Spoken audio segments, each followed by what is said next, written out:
Selamat siang anak-anak. Berjumpa lagi dengan Ibu Dian Anggarini. Pada hari ini kita akan belajar tentang organ gerak hewan dan manusia dari buku tema 1 subtema 1 ya. Kita akan membahas tentang ini. Tapi hari ini yang akan kita pelajari dengan pelajaran PKN muatan. Mupel itu muatan pelajarannya yang PKN ya. Kalian siapkan untuk memperhatikan penjelasan dari Budian. Oke. Yang akan kita pelajari ya adalah mengidentifikasi nilai-nilai Pancasila dalam kehidupan sehari-hari. Jadi kita harus bisa membedakan nanti. Oh, ini ciri-ciri sikap Pancasila sila pertama. Ini ciri-ciri sikap Pancasila sila kedua, ya. Yang kalian bisa amati dalam kehidupan sehari-hari. Kemudian setelah kalian memahami, kalian harus bisa menyajikan hasil identifikasi nilai-nilai Pancasila dalam kehidupan sehari-hari. Oke. Kita masuk ke materi ya. Nilai-nilai yang terkandung dalam sila-sila Pancasila. Seperti yang kalian ketahui, bahwa dasar negara Indonesia adalah Pancasila ya, jangan sampai lupa. Itu adalah dasar negara ya. Dasar negara sebagai pandangan hidup seluruh bangsa Indonesia. Jadi seluruh bangsa Indonesia dalam bersikap itu selalu melihat dari Pancasila, sesuai atau tidak ya. Sesuai atau tidak sikap yang saya lakukan itu sesuai apa tidak dengan dasar negara Indonesia. Oke. Selain itu, kita juga perlu tahu bahwa nilai itu bisa disebut dengan mutu, harga, kualitas, ya. Itu harus memberi manfaat bagi manusia. Nah, sekarang apa saja penerapan nilai-nilai Pancasila yang bisa kita lakukan dalam kehidupan sehari-hari? Yuk, nanti kita akan bahas tentang itu ya. Kalian sebagai generasi penerus bangsa harus sangat memahami apa makna dari nilai-nilai yang terkandung dalam Pancasila. Supaya apa? Supaya Pancasila sampai kapanpun akan bisa terjaga kelestariannya. Ya, dan kalian harus dapat mengimplementasikan. Apa itu mengimplementasikan? Yaitu menjalankan, menerapkan, mengamalkan dalam kehidupan kalian sehari-hari berbangsa dan bernegara. Oke, paham ya? Selanjutnya, kita akan masuk ke sila pertama. Sila pertama yaitu ketuhanan yang Maha Esa yang dilambangkan dengan bintang. Ya. Nilai apa saja yang terkandung di dalamnya? Yang pertama, ya, seluruh warga negara Indonesia itu meyakini adanya Tuhan. Jadi semua orang yang tinggal di Indonesia itu mempunyai agama. Meskipun berbeda-beda, tetapi mereka meyakini adanya Tuhan, ya. Lalu nilai yang kedua adalah ketakwaan kepada Tuhan. Apa itu ketakwaan? Takwa itu artinya sadar diri, ya. Sadar diri artinya tidak semaput, ya toh. Sadar, tahu apa yang harus dilakukan, apa yang harus diikuti, apa yang dilarang dalam agama, apa yang harus dijauhi dalam agama, dia sadar. Ya, jadi hanya melakukan yang diperintahkan saja oleh agama. Tetapi dia akan menjauhi apa yang menjadi larangan agama. Ya, seperti kita ketahui bahwa di Indonesia ada 6 agama, ada Islam, Kristen, Katolik, Hindu, Buddha, dan Konghucu. Kita harus menjunjung tinggi toleransi. Apa itu toleransi? Menghormati. Supaya apa? Supaya di Indonesia tidak terjadi perpecahan. Ya. Lalu berikutnya, warga negara Indonesia melaksanakan 3 toleransi yang dikenal dengan TRI. TRI itu artinya 3. Kerukunan umat beragama. Apa saja? Yang pertama, kerukunan intern. Intern umat beragama itu artinya kerukunan antara satu agama. Misalnya agama Islam saja. penganutnya bisa hidup rukun semua. Nah, itu sudah melaksanakan tri kerukunan yang pertama. Ya. Lalu yang kedua, kerukunan antar umat beragama. Nah, antar di sini artinya antara pemeluk agama yang berbeda.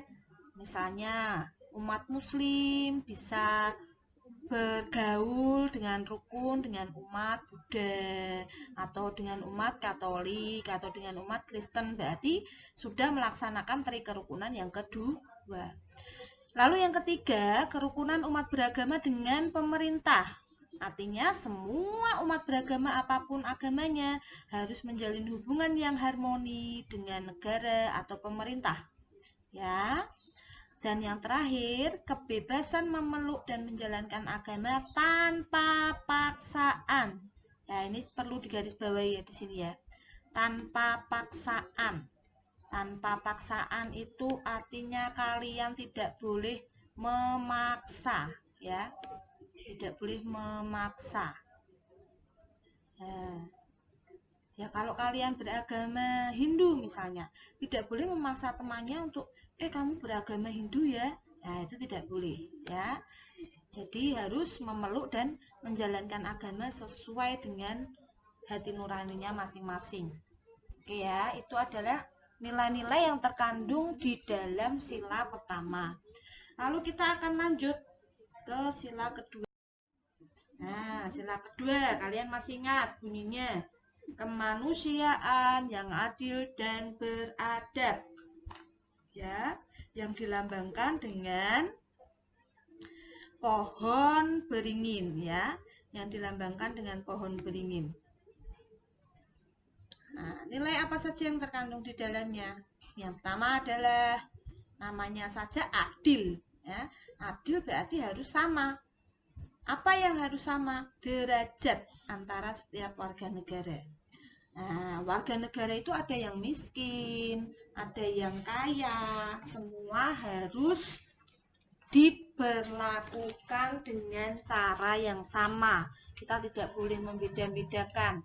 Misalnya, kalau orang kaya berbuat melanggar hukum tidak dipenjara, tapi kalau orang miskin berbuat hukum seenaknya saja dipenjara. Itu artinya tidak menyamakan derajat, tapi membeda-bedakan. Ya, lalu yang kedua, simbol pengakuan atas kemanusiaan, ya, simbol pengakuan atas kemanusiaan. Artinya manusia itu harus punya adab. Ya, adab itu ya seperti sopan santun, kebiasaan yang baik. Ya, di sini kalian ya kata-kata kemanusiaan, namanya manusia berarti harus saling menyayangi, menghormati ya, tidak boleh bersikap semena-mena. Semena-mena iki sak karepe dhewe. Ya, nek mbek wong jahat itu tidak boleh. Lalu berani membela kebenaran. Ya, di sini juga sama, tidak boleh semena-mena. Misalnya, kalau ada saudaramu atau temanmu yang tidak bersalah tetapi dituduh bersalah, padahal kamu tahu bahwa mereka tidak bersalah. Nah, kamu harus berani membela, mengatakan yang sebenarnya bahwa temanmu itu tidak bersalah. Nah, itu artinya kamu menjunjung tinggi rasa kemanusiaan ya. Tidak boleh malah bohong karena takut diancam. Nah, biasanya dosen ngancem-anceman. Ya, dulu kowe engko nek anu rak boloku. Itu tidak boleh. Artinya kalian tidak menjunjung tinggi rasa kemanusiaan. Ya. Lalu yang terakhir, bangga sebagai bangsa Indonesia ya. Kamu harus bangga mendukung apa yang dicita-citakan bangsa Indonesia ya. Lalu berikut sila ketiga. Sila ketiga adalah Persatuan Indonesia. Dilambangkan dengan mata rantai ini ya. Mata rantai di sini ada yang kotak, ada yang lingkaran.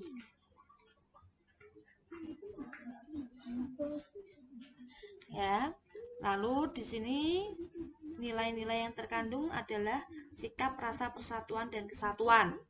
Ya, kita harus bersatu. Meskipun di Indonesia itu kan kalian terkenal dengan perbedaan sukunya aja berbeda, ada suku Jawa, ada suku Dayak, ya banyak sekali perbedaannya. Bahasanya juga berbeda, ada bahasa Jawa, Melayu, Betawi, ya. Lalu pakaian adatnya berbeda, makanan khasnya berbeda, ada empek-empek, sate Madura. Lalu kalau Semarang itu lumpia. Meskipun berbeda seperti itu, kalian tetap harus bersatu dan tidak boleh membeda-bedakan. Ya. Lalu yang kedua, rela berkorban demi bangsa dan negara. Ya, ketika Indonesia mengalami bencana atau yang lain-lain, kita semua harus bersatu, ya. Seperti saat ini Indonesia menghadapi pandemi corona. Nah, kalian harus rela berkorban. Apa bentuk kalian rela berkorban demi bangsa dan negara? Disuruh di rumah, tidak boleh pergi-pergi, ya harus berkorban. Di rumah, tidak usah pergi-pergi. Demi kesehatan supaya pandemi tidak meluas di negara Indonesia. Ya. Lalu kemudian cinta tanah air. Lalu memajukan pergaulan dengan berbineka tunggal ika. Masih ingat ya? Berbineka tunggal ika itu artinya berbeda-beda tetapi tetap satu juga. Ya, jadi saat bergaul dengan temanmu jangan pernah membeda-bedakan sara, S, suku, A, agama, R, ras. Ya. Lalu kalian harus bergaul dengan rukun, ya.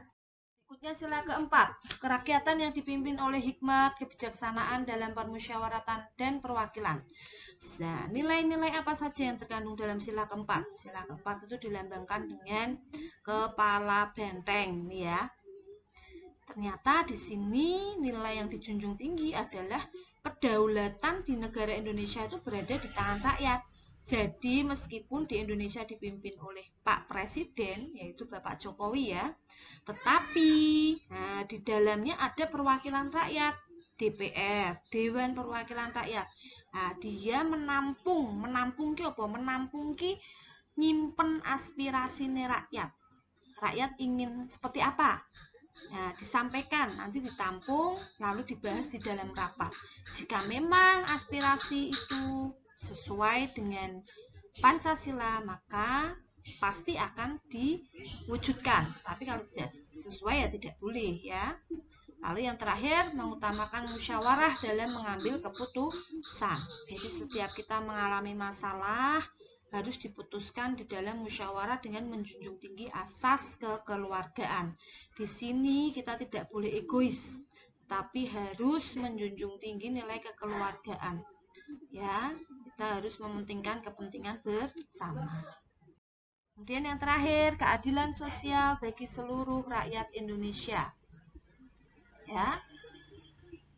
Kita harus mengembangkan perbuatan yang luhur, menjaga keseimbangan antara hak dan kewajiban, ya.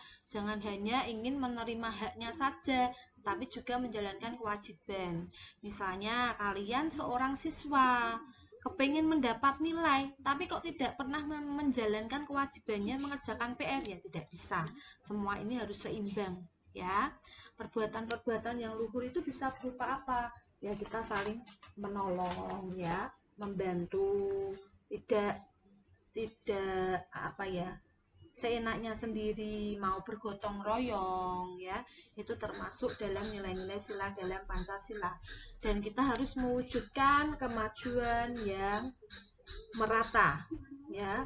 Misalnya ada yang terkena musibah atau apa ya, itu harus kita melakukan kegiatan sosial dengan memberikan bantuan, ya.